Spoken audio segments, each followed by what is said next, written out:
Mən sizinlə açıq danışacağım və sizə izah edəcəm ki, bu konveyerin, bu inkubatorun, bu Azərbaycanda olan əkiz bacıların səbəbi nədir? Mənim əzizlərim, səbəbi 3 prosedurla 3 nöqtə qanunudur. Bu nə deməkdir?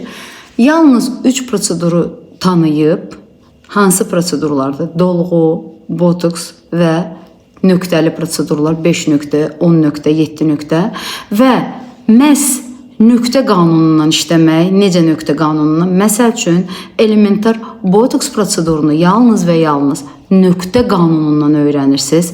Bu nöqtə, bu nöqtə, bu nöqtə və yaxud da dolğu bu nöqtədən, o nöqtədən, o nöqtədən, amma anatomiya, fiziologiya ümumiyyətlə heç yada salınmır və eyni zamanda da əgər elementar olaraq botoksu hansı müəllim, hansı tələbəyə, hansı belə deyim də kurs deyən kolleqam, hansı tələbəsinə bu nöqtəyə öyrədirsə, həmən tələbə o nöqtədən artıq başqa nöqtəyə keçə bilmir. Nəyə görə? Çünki nöqtə ilə öyrənib və düşünür ki, əgər başqa bir nöqtəyə mən müdaxilə etsəm, böyük bir problem yaşayacağam və narahatçılıq olacaq. Niyə? Çünki nöqtəni öyrənib. O əzələni tanımır. O sadəcə nöqtəni öyrənib və eyni zamanda da dolğularda çənəyə bu nöqtədən giririk, bu nöqtədən giririk. Amma burada mandibula sümüyüdür, anatomik vəziyyət nədir? Burada ümumiyyətlə limfadrenaj pasiyentimizdə necə gedir? Ödemli tipdir, ödemsiz tipdir, xırda qırışlıdır və s. Bunların heç biri nəzərə alınmır.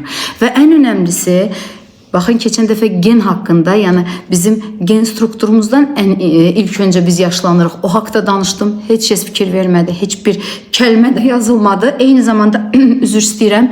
Geni, mənim əzizlərim, genimiz hədsiz dərəcədə önəmlidir. Bunu bilməlisiniz və gende xüsusi olaraq bizdə yumuşaq toxumaların aktiv olması və sümük strukturunun daha xırda olması bu bizim işimizə ən yansıyandır və genetik olaraq biz Azərbaycan bölgəsində yaşadığımıza görə, eyni zamanda yaşadığımız bölgəyə görə, yediyimiz, içdiyimiz bizim mentalitetimizə görə bizim toxumalarımızda hansı proseslər gedir, eyni zamanda da bizim xırda bir mikro elementin çatışmaması, məsəl üçün hansısa bölgədə elementar olaraq yodun çatışmaması nəticəsində qalxanvari vəzdə hər hansısa bir problem olarsa, o bizim işimizə bilirsiniz nə dərəcədə yansıyır. Hələ bunların hamısını, mən elə-belə deyirəm sizə, bunların hamısını açıqlayıb sizə xırdalığına qədər izah etsəm, ümumiyyətlə məətəl qalarsınız. Ona görə də biz əgər hər hansısa bir proseduru tətbiq ediriksə, cavanlaşdırma prosedurunu tətbiq ediriksə pasiyentlərimizə individual yanaşmalıyıq. Nəinki onların üz quruluşuna, nəinki yediyi, içdiyinə, nəinki onların genotipinə, nəinki onların belə deyim də xəstəliklərinə, hətta onların psixologiyasına, xarakterinə və statusuna, hər bir şeyə fikir verməliyik. Amma biz nə edirik? Biz 3 nöqtə qanunundan çıxmırıq. Biz halal olsun bizə qanunla gedirik və bütün öz pasiyentlərimizi bir-birinə oxşadırıq. Eyni zamanda özümüzü də pasiyentləri də özümüzə oxşadırıq və şəhərə çıxanda da maşallah olsun, gedirsən sarı koftada uzun saçlı eyni sifət, qırmızı koftada qısa saçlı eyni sifət. Bayaq yanımdan keçmişdi. Yenə həmənki yanımdan keçir, görəsən bu oydu yoxsa o birisi idi. İnsan başını itirir. Ona görə də biz nə etməliyik? Biz əgər bu işi görürüksə, daha dərinlərə girməliyik. Həm endokrinologiya, həm stomatologiya, həm genetika, həm fiziologiya, anatomiya, ümumiyyətlə bütün iş gününün sonudur, yorğunam, indi hamı gedib, mən tək qalmışam.